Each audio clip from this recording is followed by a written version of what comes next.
I'm going to do it, everyone. This is it. This is the video I might regret in 6 months, whenever it is. Because I really, really believe that this weekend we saw enough for me to be more convinced than I was even going into this weekend that Arsenal win the league. And I know that sounds crazy. Man City just clawed back 2 points on us. Arsenal conceded 2 goals, having looked imperious at the back, and conceded a 94th minute equaliser. When we're going into an international break in which there was an opportunity to build more of a gap, I talked about that in my last upload here on this channel.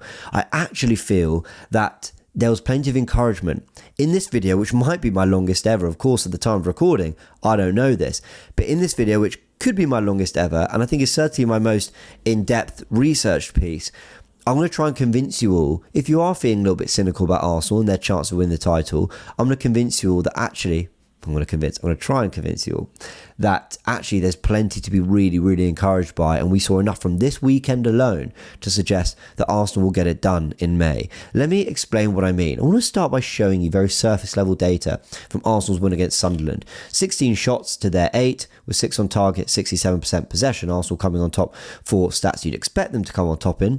But this was interesting too. The XG philosophy had Arsenal at a 2.26 XG to Sunderland's 0.53. Now let's just park that for a sec. What was the narrative from this game? Sunderland caused Arsenal loads and loads of problems. They were physical, they were aggressive. Arsenal couldn't really play their football. Arsenal really kind of struggled to deal with them. And you know what? Sunderland were well worth a point. The surface level data would suggest that's not the case. Part that for a sec. What did the XG philosophy say about Man City's win against Liverpool? 1.67 to Liverpool's 1.40, with a non-penalty XG of 0.9 to Liverpool's 1.40. What was the narrative after that game? City dominated Liverpool, were by far the better team, all over them, real statement win, and really flex their muscles and show that they're back. Now, before you all think, here we go, another stats nerd, stats merchant, trying to tell us that the underlying data is the way to look at football. No, I've always said this. Stats should never form an opinion. They should back an opinion. They should never form an opinion. And if you are looking at those stats, you'd have a very different idea of what happened in those games. Sunderland did cause us problems. Sunderland were physical. Sunderland did play some good football. Sunderland were a problem for Arsenal, and we looked unsettled. City were much better than Liverpool. XG or not, that they were much better than Liverpool and deserved the win from open play outside of just the penalty. However, I did feel that the narrative that Arsenal had really struggled and kind of a point was fair. Listen, if Arsenal had won that game 3-1 from going 2-1 up, I think people would have said, yeah, fair enough, because that second half, Arsenal were very, very good. And we're going to analyse why in this video. But at the same time, I thought Liverpool caused City some problems. And while I thought it was a very good performance and a very good win from City, I didn't have that kind of wow, that like, ooh, okay, this is the City we know and they're coming. Now, over the next few weeks and months, that might change. But I'm talking about what we saw in this particular weekend and why I feel that a little bit more confident than I did before. So to break this all down, I want to go into the JLA tactics board and talk about what Arsenal actually did differently and explain why this has given me so much encouragement. Because in the past, when Arsenal struggled against these kinds of teams, they've struggled for answers and they've struggled for solutions. What I love about this game is I actually think Arsenal found them. Let me go through it. We got here Arsenal in the 5th minute of the game, and the player I really want to highlight is Jurrien Timber, and the fact that he's playing quite close to the back 3. Well, that's the 3 in build. Of course, you've got Zubimendi behind. You move on a couple more minutes, well, not even a couple more seconds, and again, as Arsenal enter that, the attacking third, again, Timber is still sitting a little bit more tucked in, as you can see, more in line with Saliba and Declan Rice. Now, for whatever reason, Mikel Arteta wasn't completely over the moon with Timber in that first 7 minutes. We see him actually talking to him. He's pointing forward at one point to a particular action, and then he's actually pointing back as well. It's something clearly to do with his defending that Arteta wasn't particularly happy with. Now, did a lot change in terms of Timber's positioning through this game? Absolutely not. But I do think he continues to be a player that Arteta's maybe not quite sure what to do with at this point in the game. They're in the back three with Saliba and Gabriel, not really getting high and wide as we've come to expect from the player. You move it on a little bit more, and again, he's playing here. He's in build-up. He's here playing passes to Bukayo Saka rather than occupying a space a little bit more in here, which we're used to seeing from Yuri and Timber. In fact, we'll sort of look at more Eze to do that. When he gets the ball back, Timber, and this is really important, he gets the ball back from Bukayo Saka, who plays the ball, but you move it on, he doesn't make a burst into that area. If anything, as you can see, here's Jurgen Timber here, the ball makes its way back to William Saliba. But what I really want to show you is this. See the way he's pointing into that space?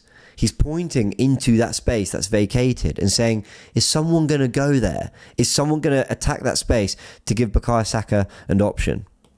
Again, that space we've highlighted here. No one really getting into that space for Arsenal. And I think it was frustrating him as much as frustrating others. But clearly, he's taken on some instruction from Mikel Arteta. As he says that, though, does a lot change? No, because we still see him here in line with the back three. There wasn't, he was really holding quite a settled in build-up shape, which isn't really what we've seen from him too much this season. I've got so much evidence of it. Look, here he is here. There's Eze, there's Saka. At this point, it's actually even Marino who's made a run, trying to, stretch the pitch. It's not Timber. He's playing almost like a deep-lying playmaker role a little bit, tucked in, an inverted fullback role that we're used to seeing from maybe a Miles Lewis-Skelly. I don't think that really suits Timber too much, or certainly it's not something we've asked him to do too much. Here's another bit of evidence of him doing it here. And look, I've given you so many, but what was interesting was that at one point, he actually did try and work his way up the pitch. He did try and get a little bit further forward with Zubimendi trying to find passes, and I think there's a wider one here potentially on. But none of them happen. So what does Zubimendi do?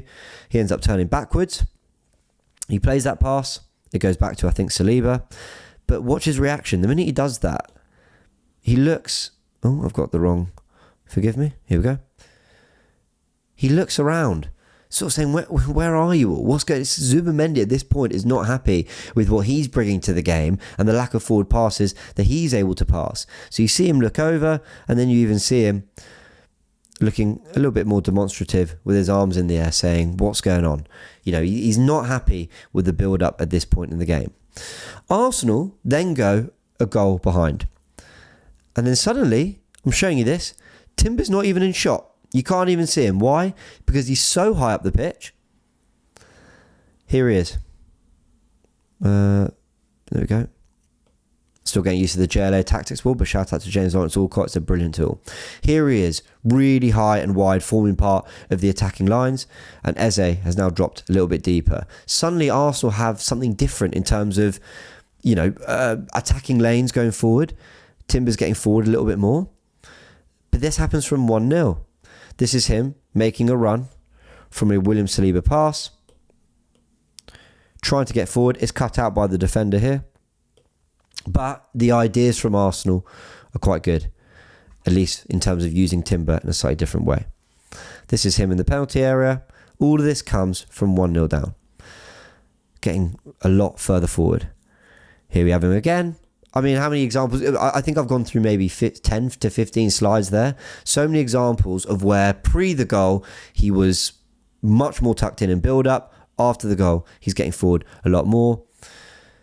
And I think, I can keep showing you examples. This is him in build-up. He plays it back before making a run again to try get forward off the back of that pass he played. In the second half, we see, again, he starts really high and aggressive. He allows Bukayo Saka to move on the inside a bit. Zubimendi's freed up to play some more football down that right-hand channel. And then, when he does get the ball out wide, Timber, he gives it back to Bukayo Saka. And let's count the amount of Arsenal players in the box. 1, 2, 3, 4, 5, with Zubimendi on the edge. So 5 in the box and 6 on the edge. Bukayo Saka now playing in a different area of the pitch, able to sort of try that typical lofted cross that he's capable. We nearly scored from it at the very end. So, what am I trying to show you in all that? I think the bigger point I'm really trying to make here is that Arsenal, with Jurrien Timber, clearly there was something Mikel Arteta wasn't that happy with. And clearly he had to try find a solution for the inability to get through Sunderland and the inability for Zubimendi to have the impact he wants and Bukayo Saka being sort of quite isolated on the outside. But Mikel Arteta finds solutions. I think in previous years, when we've come up against this kind of team, we've had that kind of first half, bar sort of flooding the penalty area and just whipping it to the back post, I don't think Arsenal have had many other ideas for how to solve this problem. I think Arsenal this time found a way to elevate the players around them, not by making substitutions or bringing on some £50 million player, but by basically saying we need to tweak what we're doing with the players on the pitch, and Arteta and Arsenal found a solution, because it's no accident that Timber goes from settled in a back three to suddenly much higher up the pitch. And what did it lead to? It led to Martin Zubimendi's passes, which you can see here, 35 out of 39 of them in the first half, with a lot of them misplaced. I say a lot of them, but all of them that were misplaced were forward passes from Zubimendi. His second half, as you can see, this is really good sort of graphic that comes from StatZone. As you can see, in the second half, 33 out of 34 passes completed, in which he got an assist and a key pass that nearly led to a goal as well. Only one misplaced pass that was going directly into the penalty area from Martin Zubimendi. So his passing range and his influence on the game went up massively. Bukayo Saka, we can see in the second half, ranked first for all these things. The percentage of attacking third passes completed, the amount of crosses attempted, the attempted take-ons, fouls suffered, and ball recoveries too. He ranked first for all those things in the game. As you can see here via StatZone as well, you can see that Arsenal managed 5 shots to Sunderland's 3 in the first 45, with only 2 of them on target and only 1 big chance. But in that second half, Arsenal's numbers went up massively with 12 shots, 5 on target, 3 of them big chances. Interestingly, doing that with less completed passes than we had in the first half, so we were able to be more direct and cause them more problems too. So that tweak regarding Jurrien Timber and actually getting him into other areas of the pitch was an element of problem solving that only got Timber more involved. That improved Zubimendi's passing and his ability to control the game. It improved Saka's involvement in general in the match and having more fluidity when he was playing. We saw Rice show more energy, there was more pressing there too, and Trossard's creativity came through. Yes, he scored the goal, but some of the passes he was playing throughout the game, picking out Zubimendi, Saka, Calafiori in the penalty area, was really, really impressive as well. And I have to say, my overall point here is, when I see problem solving, I'm more encouraged. And again, to go back to what I was saying at the beginning of this video, that this weekend, I've actually come away from it more encouraged and more sure we're going to win the league than I felt going into it, is because this was the first time that not everything went Arsenal's way. Injuries, a free kick that I don't think was for the opening goal, Sunderland being really on top of us, our football not being right, and Arsenal overcame that. Arsenal overcame... Okay, they didn't win, but Arsenal overcame the fact that they were behind, the fact that they were struggling, the fact that they didn't really have options off the bench to make a difference. And we've seen Arteta make substitutions at half-time to try and impact a game. Arsenal overcame that fundamentally by just tweaking a few things, showing more heart, understanding the game, and as a collective, but with a manager too, finding problems, and ultimately putting in a second half in which I think we were good value for... I'd say we were good value for 3 goals in that second half, genuinely. And if we'd won that game 3-1, I don't think people would have complained. The stats were heavily in our favour, and that we talked about at the beginning of the game. But I think when you see something like that, when you see the stats heavily in your favour and you come away from it going, that's not really the game I watched, I think we need to understand, well, where was that all accumulated? And I think that second half and the tweaks that Arteta made is where we can pinpoint, that was the difference for Arsenal. And again, we saw problem solving. We saw something that wasn't going Arsenal's way. They were struggling, and they actually had more ideas for overcoming that than I think they have done in previous other seasons for sure. Arsenal's underlying data this season, though, is very impressive too, and it's another reason why I feel so comfortable. I'm not saying we're definitely winning the league, but I feel more comfortable than I ever have. Let's look at some of the underlying data that comes from FBref. Arsenal ranks second on XG to Chelsea. They rank second for goals scored as well, with 20 to Chelsea's 21. They rank second to Liverpool for progressive passes as well this season in the Premier League, and they have the best defence in the league, conceding just 5 goals in 11 games. They've also faced the fewest shots on target with 21. They rank top for shots in total this season, above Chelsea, Liverpool, Man United and Man City. And as you can see, they rank third for completed passes too. So when I look at the fact that Arsenal are basically first or second, apart from one of them where they're third for a lot of key data this season, I also think, how many times are they behind Liverpool and City for this data?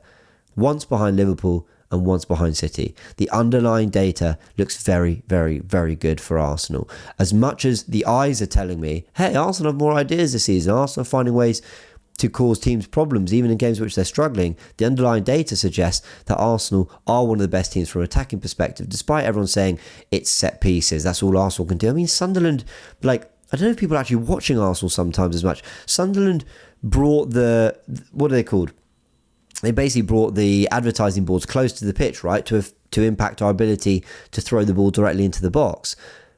But that's not a strength of ours. We don't score from those situations. We do it, so fair play. I mean, they probably made that more uncomfortable for us.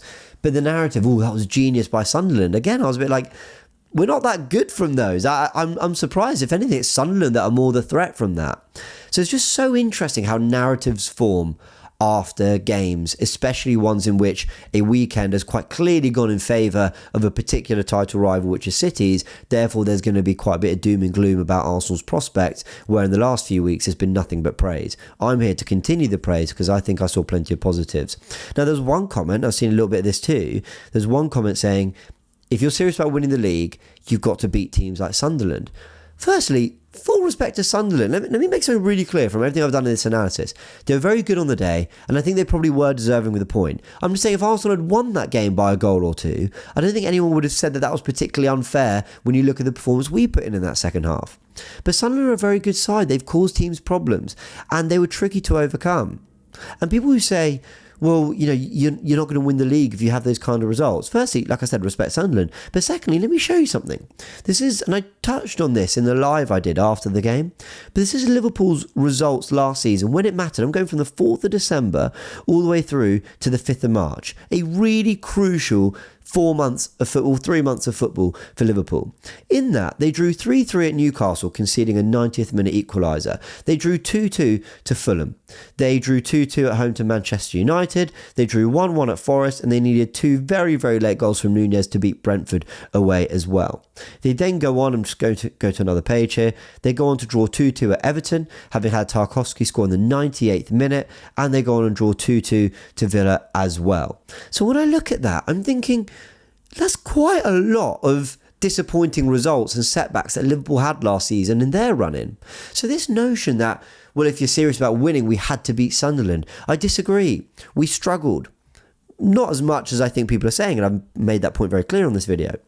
But we struggled at times in that game. We came up against a very good, very solid side, and we found a way to ultimately get a point. Now, it doesn't feel like that because we conceded from a winning position in the 94th minute. But in the context of the whole game, a point's not the worst thing. Like I said, with the injuries, with the run we've been on, 10 wins and a draw, I can really stomach that. But I just saw plenty of things from a problem-solving perspective and still weaknesses in City, though they were very good against Liverpool, that made me pretty confident. And actually, like I said, more confident than I've ever been that Arsenal are going to get this title in May. I could be wrong. Like I said, I could regret this video in 5 months, 6 months. I absolutely could. I could regret it in 6 hours when all of you are abusing me in the comment section. But I've tried to bring evidence. I've tried to bring analysis. I've tried to bring real tangible things to explain to you why I think Arteta and Arsenal's ability to problem solve has gone up massively on last year. And that, with the personnel we've got and the players to return, are a massive, massive, massive boost to at least my hopes that Arsenal are going to win it this year. Let me know your thoughts in the comment section below. Am I a deluded Arsenal fan? I mean, of course I am. But am I too deluded? Or is there something here? I'd love to know what you all think. This is, let's just have a look at the time, my longest video ever. 20 minutes this vid. But I hope I've given you enough in it to take you on the journey with me. I normally do 10-15 minutes. So yeah, definitely my longest. But I hope you see it the way I do. And if you don't, let's have a good chat about it in the comments. Big thanks, everyone. Really appreciate you tuning in to, like I said, my longest analysis vid yet on the channel, but I felt it was needed. Hope you've enjoyed it. We'll catch you all very soon.